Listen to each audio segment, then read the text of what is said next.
Kejadian ini terjadi ketika aku masih SMA. Saat itu aku dan teman-temanku seringkali nongkrong di warung kopi pinggir jalan hingga hampir tengah malam. Ya, biasalah, nongkrong sambil mabar, kumpul-kumpul bersama teman. Sebenarnya warung ini tidak jauh dari rumahku.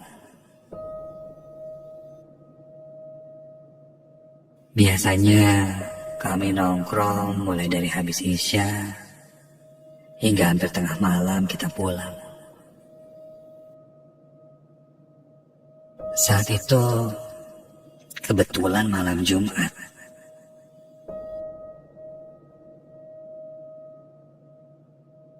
Aku dan 4 orang temanku lainnya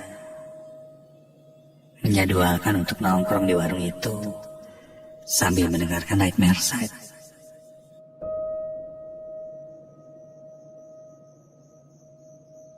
Sekitar jam 9 kami hadir. Ngobrol-ngobrol sampai akhirnya ketika mulai jam 10, aku meminta pemilik warung untuk menyalakan radio dan memutar frekuensinya di 105,9 FM Ardan untuk mendengarkan Nightmare Side. Sebenarnya ini bukan pertama kalinya di malam Jumat kami mendengarkan Nightmare Side bersama-sama di warung. Namun memang tidak rutin. Kebetulan saja saat itu aku ingat dan kami pun mendengarkan Nightmare Side.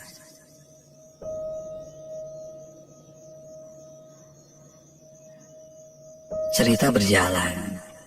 Kami mendengarkannya sambil mabar dan pusing saat itu.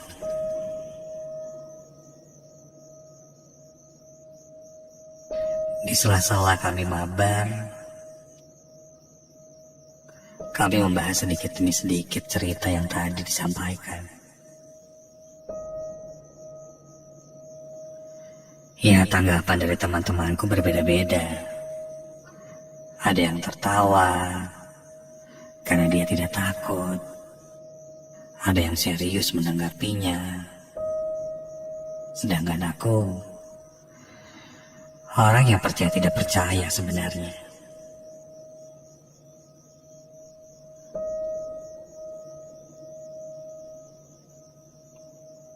Di rumahku belum pernah ada kejadian apapun selama aku tinggal. Namun aku sering dengar cerita dari ayah dan ibu bahwa mereka yang tidak terlihat itu nyata. Tapi bagiku, ketika tidak melihatnya dengan mata kepala sendiri, ya masih dibilang aku tidak percaya.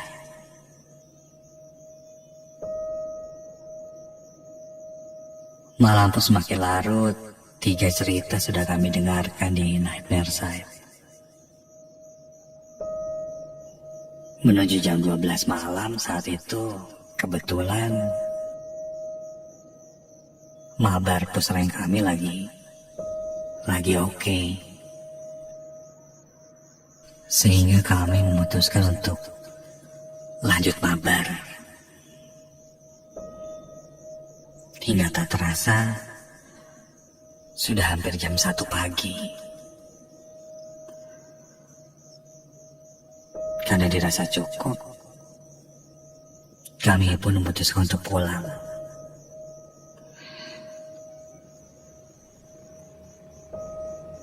Kami menggunakan sepeda motor masing-masing dan mulai berpisah pulang ke tempat kami.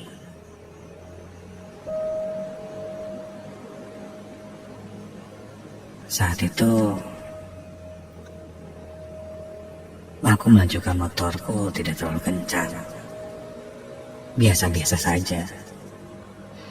Karena tidak terlalu jauh juga. Dan jalannya kebetulan menuju komplek rumahku lumayan jelek. Jadi harus berhati-hati. Berpasir dan berbatu. Sampai tiba-tiba ketika sedang lewat di tikungan, aku melihat ada orang yang berjalan di seberangku. Seorang perempuan memakai jaket jeans dalaman merah dan memakai celana jeans. Rambutnya panjang sebahu. Dan ketika aku lewat sedang berbelok, kami sempat saling tatap. Dia tersenyum ke arahku.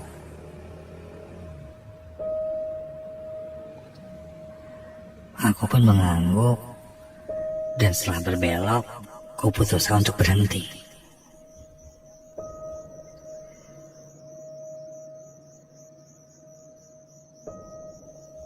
Kulihat ke belakang, perempuan itu masih berjalan sendirian. Aku pun memanggil perempuan itu. "Teh, mau kemana?" Dia pun menengok dan menjawab, "Mau ke warung." Saat itu refleks aku menawarkan tumpangan. "Mau diantar nggak, Teh? Lumayan jauh loh kalau jalan kaki sendirian." Perempuan itu pun mengangguk mengiyakan. Aku pun memutar balik motorku, dan perempuan itu pun naik di boncengan motorku.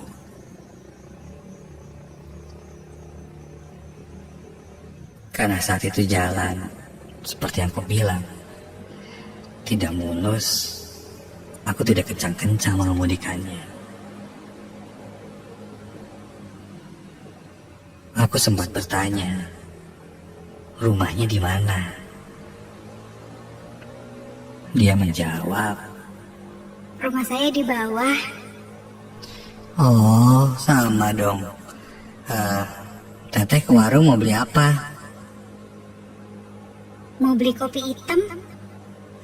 Oh, saat itu tidak ada perasaan curiga atau apa.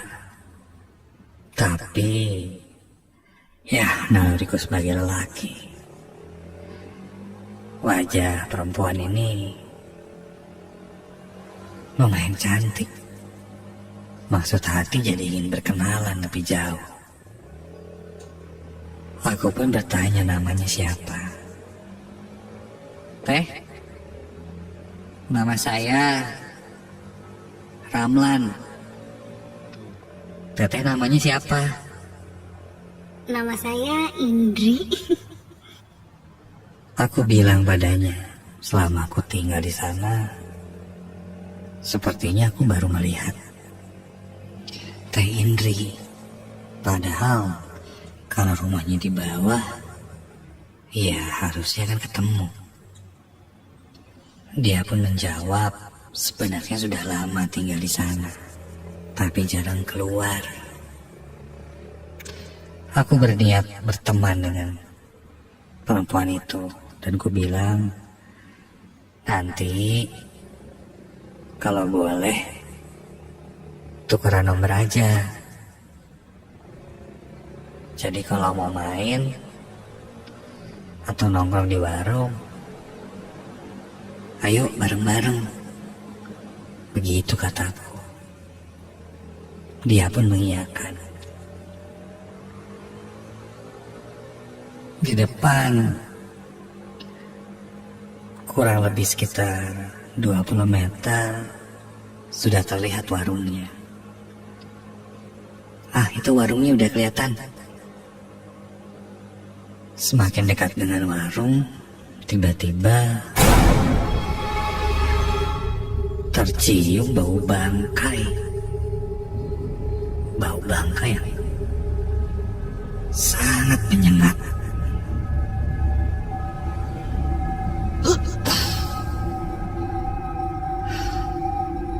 Bau banget sih ini.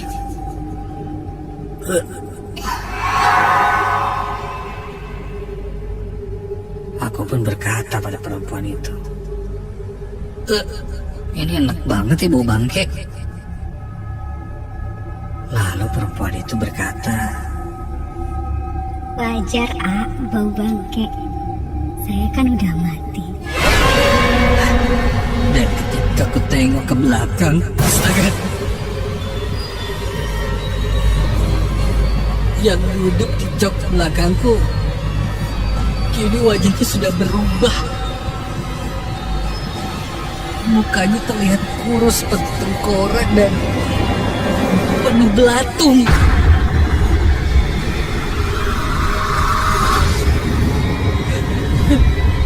Dan tiba-tiba sosok itu tertawa sangat nyaring di telinga.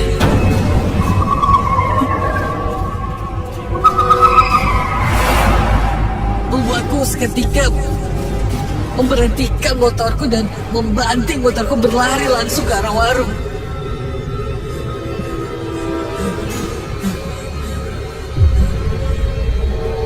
Ketika aku tengok ke belakang, terlihat sosok itu terbang, melayang, mengejarku. Gerakannya tidak beraturan, sambil tertawa cekikikan dan aku saat itu terus berlari hingga menuju warung. Ketika sampai di warung tempat yang agak terang, sosok itu hilang dari pandanganku.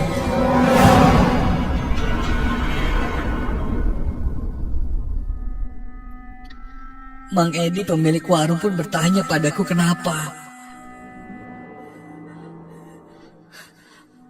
Dengan lantang ku bilang, ada kuntilanak. Aku meminta Mang Edi mengantarku mengambil motor saat itu. Kembali ke warung, aku ceritakan sosok perempuan yang kulihat tadi.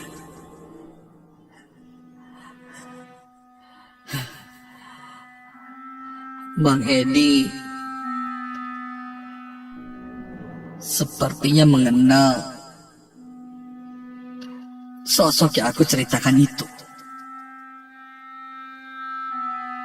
Dulu pernah terjadi sebuah kecelakaan di tikungan itu yang menewaskan seorang perempuan. Tabrakan itu cukup tragis. Dan korbannya memang warga yang tinggal di bawah. Memang kerap kali sosok itu terlihat sedang berjalan di dekat tikungan. Maka dari itu jarang ada orang yang berani lewat jalur itu ketika sudah lewat tengah malam. Dan mungkin apesnya aku melihat sosok itu. Dan bahkan aku coba untuk berkomunikasi dengannya. Harusnya aku biarkan saja. Mungkin kejadian ini tidak akan pernah terjadi padaku.